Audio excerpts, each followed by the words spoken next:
welcome to Growing Kentucky's Leaders. I'm one of your hosts, Sheldon McKinney. And I'm your other host, Ruth Ann Fink. And today we have a really special treat for all of our listeners. We've got a 2-for-1 special here with Lewis Mink and Matthew Whitaker, ag teachers at Rockcastle County High School. Their program was recently selected by the Kentucky Association of Agriculture Educators. You may hear us refer to that as KAAE for short. But their program was just awarded the Outstanding Ag Ed Program of the Year, which is a huge honor. And so we are excited to have them on today to the podcast, hear about their program and their personal journeys. They're both natives of Rockcastle County, and they've had a unique journey of finding their way back home to their own home chapter. So Mr. Whitaker, I think I'd be remiss to say Mr. Whitaker was my ag teacher when I was in high school. So this is a fun full circle moment, but we'll start with you. Mr. Whitaker, just introduce yourself a little bit more and tell our listeners about your journey to the classroom. Well, like you said, Ruth Ann, I was in high school here at Rockcastle County, and I started in ag classes in my freshman year. I was one of those people that was really excited to be in ag class when I was a freshman, and I had Mr. Hayes my freshman year, Mr. Jeff Hayes, who works for the FFA Foundation now, and then I also had during high school I had Mr. Reynolds, and I just really enjoyed the Ag Ed family, and I really enjoyed being part of my FFA chapter and stuff. And when it came time to decide to, what I wanted to do with my life and go to college and everything, I felt like I had a pretty clear path on wanting to be an agriculture teacher because I got to see my ag teachers in action, and I really thought that I would enjoy doing all of the things that they did. So I left Rockcastle and went to the University of Kentucky, and started out my first year of teaching at West Jessamine Middle School there in Nicholasville. So I could kind of hang around Lexington close to my fiance, who's now my wife. And then I got the opportunity after my first year of teaching, I got to go to Boyle County High School where I had student taught. And I stayed there for almost 10 years and, of course, really enjoyed my time there at Boyle County. I learned how to be a good agriculture teacher from Ruth Ann's mother, Tony Myers, who really taught me a lot when I was a young teacher. And then, of course, when I had the opportunity to come home to Rockcastle County in 2019, I kind of knew that was the time to go, and that was the time to do it. And having the opportunity to work with Mr. Mink here, of course, was just something that I couldn't pass up on, and made the switch, and hopefully going to just be here for the next, 15 years or so. So. Mr. Mink, what about your journey back to Rockcastle? Tell us, our listeners, about how you found your way in the classroom. Well, I had Mr. Jeff Hayes and Mr. Roy Reynolds, and when I was in high school, I always wanted to work for John Deere forestry equipment. I wanted to be a salesman for John Deere forestry. Wanted to sell skidders and stuff like that because my dad's a logger. And the more I was kind of, in Mr. Hayes' classes and stuff, I had a class, it was Principles of Teaching Ag Education. And I kind of fell in love with teaching. I got to teach a lesson to the class, and just being around kids, I really enjoyed that. And for me, I didn't have a place to belong. I wasn't athletic, and you can tell by looking at me, I'm not very athletic. So I wasn't a jock. I wasn't very smart. But when I was in ag class, I felt like I had a place to belong, and I wanted to give that to kids too, because every kid deserves to have a place to belong. So I become a teacher because of that. I went to Eastern, graduated from Eastern in 2012, and started teaching at Perry County Central High School in 2012. I taught there for 3 years, and then I went to Locust Trace Agri-Science Center in Lexington, taught there for 3 years, and then I got the opportunity to come back home to Rockcastle. I lived in Rockcastle the whole time, so it was a blessing for me to get to have a 12-minute drive instead of an hour and 30-minute drive. Oh. So I come back home, and I've been here ever since. And I got to work with Matt, and it's been a wonderful opportunity for me. I've learned so much and grown so much over the few years. So I really enjoy it. How many years have y'all been together then at Rockcastle County teaching? Oh, I get confused. A couple of the years didn't really count because we were just sitting around. So I came in January of 2020. So we've been together, I guess, 3.5 years. Yeah. I would have thought a lot longer. It seems like y'all are gonna go forever. So Some days it feels like it's been a lot longer than that. something that we say is that a successful ag ed program can happen anywhere, but what really matters is great teachers, and that's who makes it. No matter if you are in Lexington or you're in Perry County, it's a great teacher who builds and maintains a program. Tell the people maybe about where is Rockcastle County and what's your community like, and what are some things that make your program really special? Well, I think our community it's a rural community, but doesn't have a ton of agriculture like that's in a lot of the other parts of the state. Mostly livestock and hay and that kind of stuff, and a few people that raise crops and stuff. So we're not really a big agricultural community, but we have a long tradition of having a great agriculture education program in our high school. And I think part of the reason for that is that we find ways to incorporate things that kids can do other than just production agriculture into our program. Of course, when Mr. Hayes was here, he really excelled with small engines and agricultural mechanics for many, many years. And that was a really popular part of our program when he was here. And then Mr. Reynolds really kind of started horticulture here in Rockcastle County. I mean, he was around when they built the first greenhouse, basically, I think. And he kind of built that from the ground up and started that. And that's been a real popular part of our program for a long time. So I think just finding things that students are interested in and finding what works in the community and what works in the school, I think has been the secret to success for Rockcastle.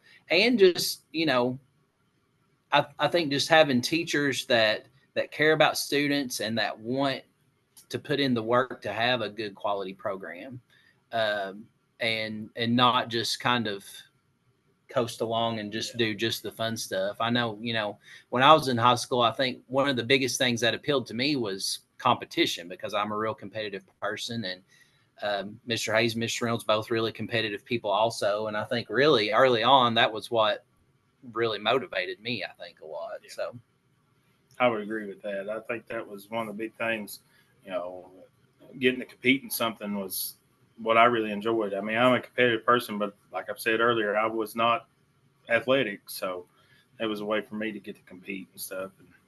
And I think also with us, I think we've had administration over the years that's really supported everything that we wanted to do.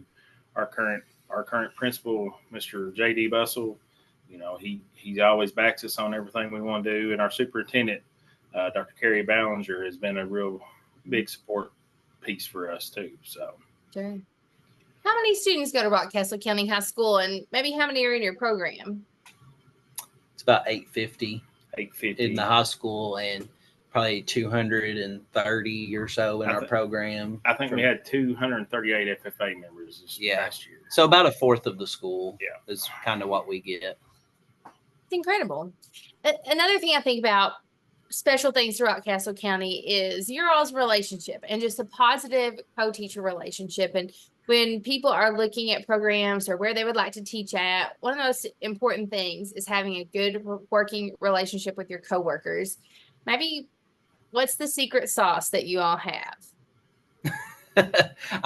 We just genuinely like each other, I think. I mean, there's really, I don't know if there really is a secret to it or not, but I do agree that it is important to have a good relationship to the success of the program. I think it was the same thing when I worked with Miss Myers. We just got along really well, and we were strong in different areas. She had different strengths than I have, and Mr. Mink and I have different strengths, and you just play off of each other's strengths, I think. And I think that, that's one of the things that we, where we really excelled, is that we're different people. We, and we get along because we care about each other. We genuinely, care about each other and each other's families. And, like Dylan's running around here this morning, I always pick at Dylan and play with him, and Mr. Mink he cares about my children, and we just, we really are like family. I mean, I know that sounds weird to say, and it's just kind of a cliche thing, but we really are. And my family moved here in 1994, and my dad kind of got started farming with some cows, and I remember his dad and grandpa and would be his great uncle were always some of the first people Dad would talk to, and I got to know his family. So I've known Matt since about 94, 95, and I've always liked his family, and I've always thought the world of him. So I think that means a lot too. So yeah, that is really special and unique. Not many people get to work with someone they've known for 30 years. So that's a really unique thing. There's a lot of special things I think about Rockcastle County and your all's program and why you got this award. One of those from an outsider is your alumni program. Your FFA alumni is a model of excellence for a lot of other counties in our state and what their alumni hope to be. So I would just love to give you all the opportunity to talk about like what has been the impact of how engaged your local alumni chapter is, and how has that contributed to your program's success throughout the years? Our alumni is amazing. I mean, anytime we need anything, they're right there for us. I could call anybody, in the community. They're kind of part of the alumni. They may not come to every alumni meeting, but if we need something, we can get it, and they want to be involved. This morning, I talked to our alumni president, Holly Hall, this morning for 30 minutes about things we had coming up and questions I had about what she wanted to see with the scholarships that we give out to the seniors and stuff. Our alumni, they play a huge role in all of our success, whether we need money or we need judges to come up here and help with something, or just need somebody to come up here and cook. Like our banquet alumni, one of our alumni members, Jeffrey Albright, I just call him and say, hey, we're going to have our banquet on the 28th of April.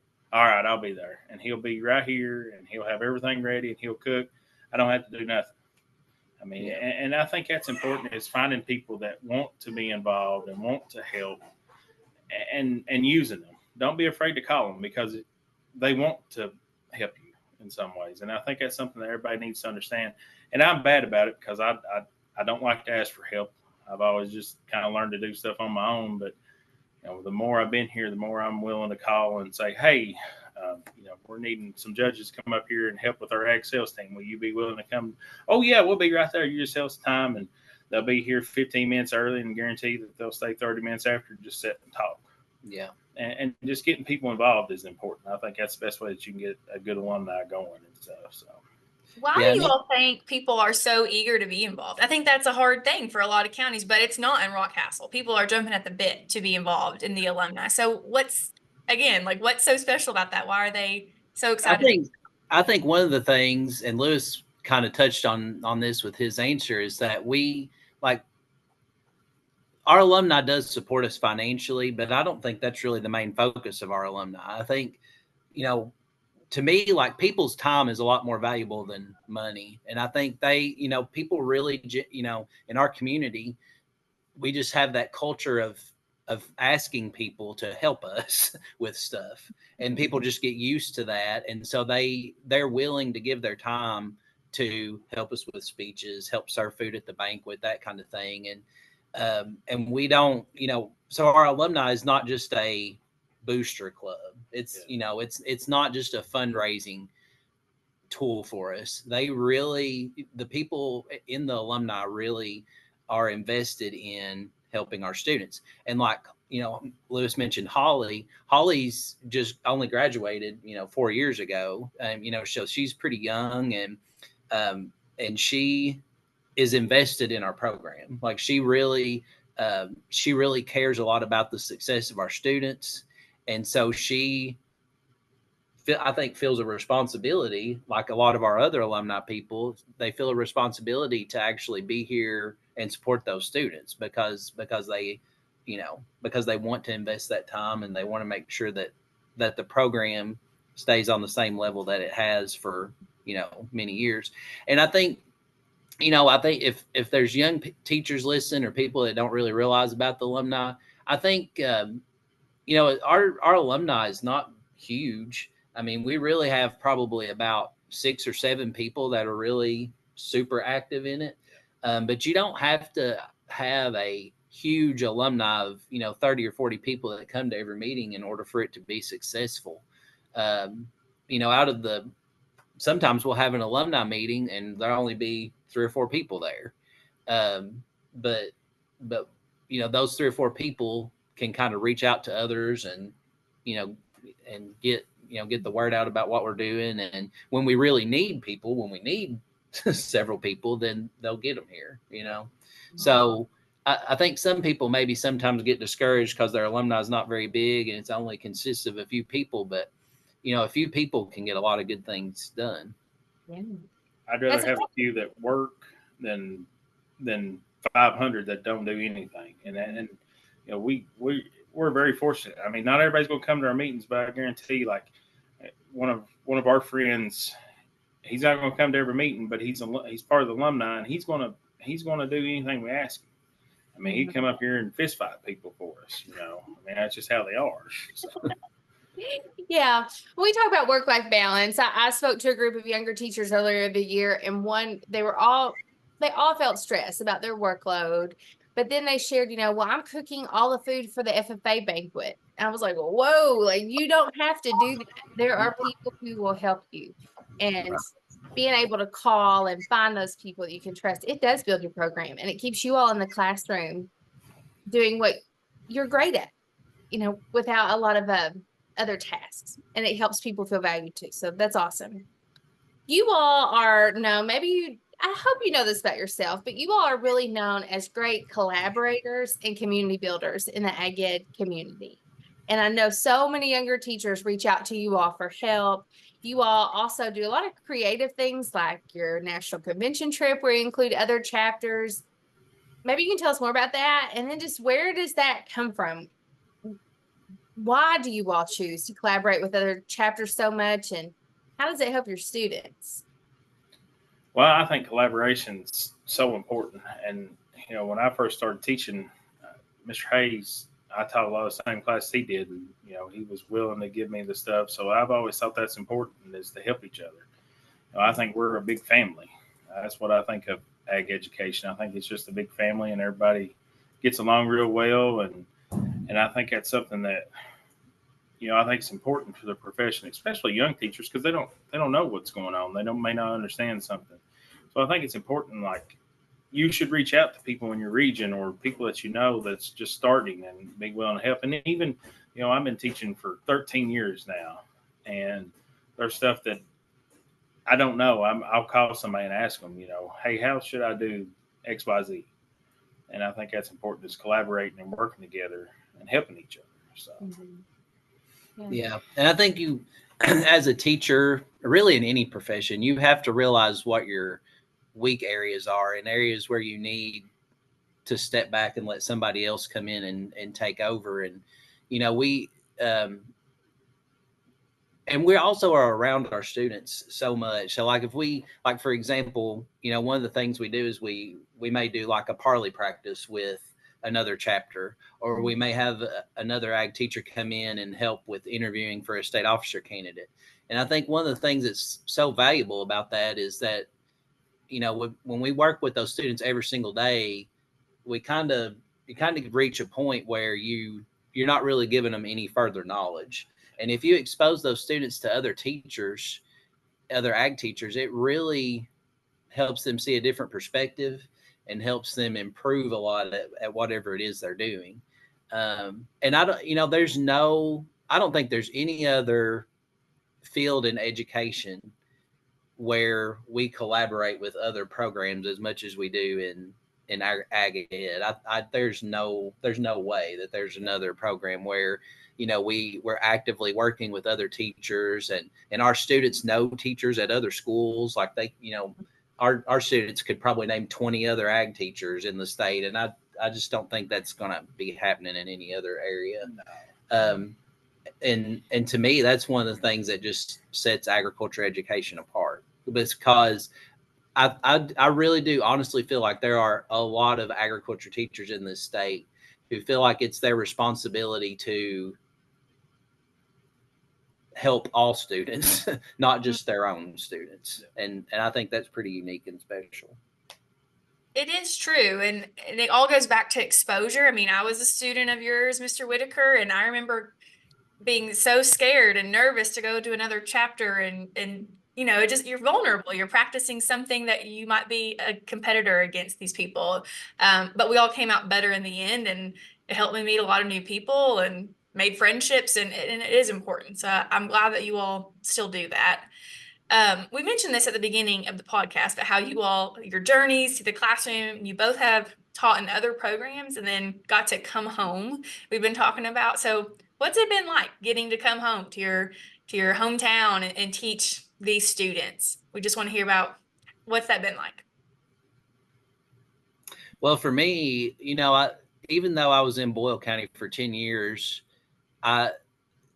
it was amazing to me when I came home and I was like, the students I had in class, I knew who most of them actually were, like who their families were and stuff. And I never really had that in Boyle County. I mean, I kind of did if I had some younger siblings and that kind of thing, but I didn't really know like the background of those students. And so for me, like actually coming back home and being like, oh, I know your grandma, and I know you're like, I know, like knowing the kids was kind of a unique experience. And so, but you know, Rockcastle is just a special place also. Like I think our school district like does a great job of caring for students and caring about them as individuals. And that's just been such a great experience to see, you know, like Mr. Mink mentioned earlier, Mr. Bustle and Miss Carey, our superintendent, Dr. Ballinger, our superintendent, and how much they really genuinely do care for students, and how much effort they put into not just the education part of it, but to, you know, taking care of these students as individuals. And I'll tell you one good little kind of story about that. One of the first years I was here, we had like a really bad snowstorm and a lot of people lost power. Yeah. And they opened up the school for people to be able to come and take a shower at school. And I was like, I don't really like it in the locker rooms and stuff. And I don't really know of anywhere else that, I mean, I'm sure there are other school districts that would do that, but they, you know, they really do care about this community and work. And it's just really a privilege to work for them because of how much they care. And for me, it's all the same. I mean, you know, my biggest thing was, you know, I was driving an hour and a half one way to work and back from work the other hour and a half. And for me, getting to have a little bit more time at home was a lot better for me in that part. But just, you know, like I said, this was home for me, was Mr. Reynolds and Mr. Hayes' class. And being able to be in those rooms, you know, I'm teaching Mr. Hayes' class. That's where my first ag class was. You know, it's a privilege. I mean, I'm tickled, and, you know, I tell stories all the time, you know, as I'm teaching about, you know, when I was sitting in your chair and I point exact chair that I sat in, and you know, those kind of things mean a lot, you know, and the banners of, you know, all the students that's won state contests, you know, I know every one of those kids and stuff. And, you know, it's an honor to be here. And I love it because the community support, the support of our administration, and, you know, our alumni and students, they love it. And I love it too. I look forward to coming to work every day. So I love that too. I live in my hometown. Again, I've moved away and then have moved back. And I think it's a good thing for students to sometimes hear that if you go and you want to go to college, you have big dreams, you want to go do all kinds of great things. That's wonderful. And sometimes, and anytime, it's okay if home calls you back. It's wonderful to get to raise your kids in a rural community where you get to know people too. Like that's okay too. And we need people in all places in Kentucky, especially rural Kentucky. We need smart, talented people to come and pour back into your community, and you're doing that. And it sounds like you got a lot of people around you doing that as well. Yeah. Yeah. Well, we wrap up our podcast by asking everyone the same 3 questions. And the first one is, what's the best piece of leadership advice you've ever received? We'll start with you, Lewis. What do you think? Mine would have to be a servant leader. And I think that's the most important thing that you can do in life is be a servant leader. Help others before you help yourself. That's something that I learned in high school, and that's what I continue to preach to these kids to this day is just be a servant leader. Yeah, I think for me, just kind of playing off what Lewis said, I think one thing I've learned over the years is that there are different types of leaders.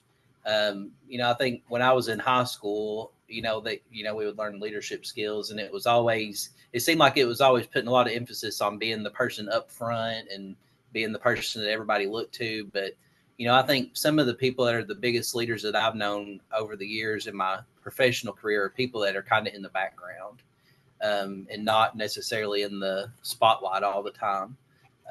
So for me, I think that's one of the biggest things that I've learned about leadership. Yeah, those are both great pieces. Well, Sheldon and I have the joy of getting to work in philanthropy, which is all about just giving back in lots of ways. We've talked a lot, even on this episode, of how people can give back in different ways. So we always give our guests the opportunity to shout out someone who's really given back to them, who's really poured into them and made them a better leader. So who would you each like to shout out that's helped you grow? Can I do 3? We'll allow it. Mr. Jeff Hayes, Mr. Daniel Bussell, Mr. Matt Whitaker, Yeah. Mr. Roy Reynolds. That was 4, so you have to take one away. Yeah, you're too many. I'll take Daniel away. Put him where he belongs.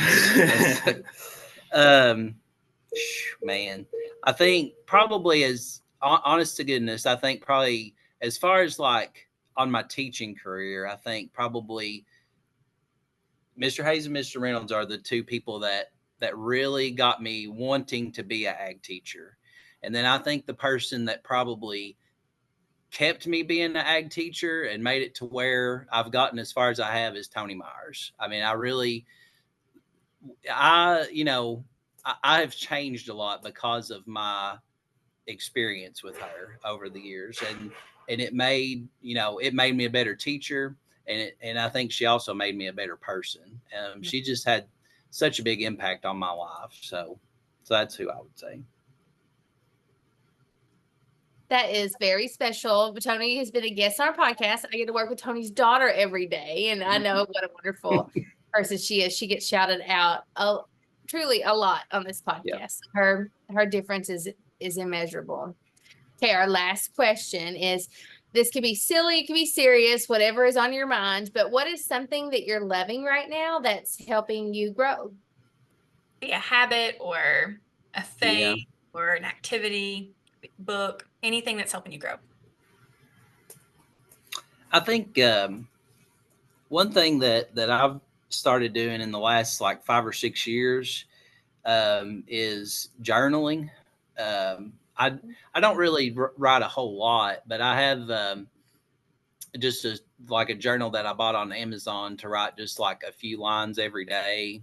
And that's been good because it's not time consuming, but it also helps me just like get my thoughts and things down. So that's been a really big help, just as far as like reflecting on each day and going back and looking at what I was doing, this time last year and that kind of thing. So So I think that's been something real positive for me. So I'm learning to read. Tell us more. I'm just learning to read. No, I've been reading, trying to read every night. I'll 15, 20 minutes or something other every night, some kind of something, whether it's the Bible or I've been trying to find new books. Matt always gives me book suggestions, and I take those and find a book and try to read it. Usually I do it right before I go to bed, and a lot of times I'll fall asleep as I'm reading, but I really enjoyed that. That's really kind of helped me a little bit and stuff. So Those are wonderful habits for sure, and they pour into you. Y'all have had a special guest this whole time. Would he like to maybe say yeah, hello? he Come would. on over here. Get over Yeah. here, Dylan. Yeah. Say I hi. apologize. Okay, that's all right. Tell us, what's your name? Dylan, Dylan. How old are you? 7. And what is the best thing about having your dad be an ag teacher? Because he gets to spend time with me. That's what right. it is. What about this? What is your favorite FFA trip or thing you get to do with FFA members? Probably go to FFA camp. Oh, what's the best part about being an advisor's kid at FFA camp? What do you get to do? What'd you like to do in the most? Going to the pool. On the pool. Going to the pool. It Nice. is a good pool. It's a great pool, and you get to get in it way more than the FFA members. It's good Yep. stuff. All right.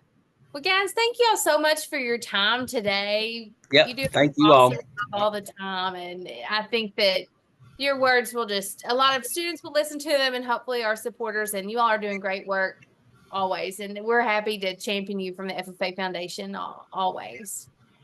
We appreciate your all support. Yeah, thank you all, and thank the FFA Foundation. So Yeah. All right. Well, thank you all so much, and thank you for listening to this episode of Growing Kentucky's Leaders.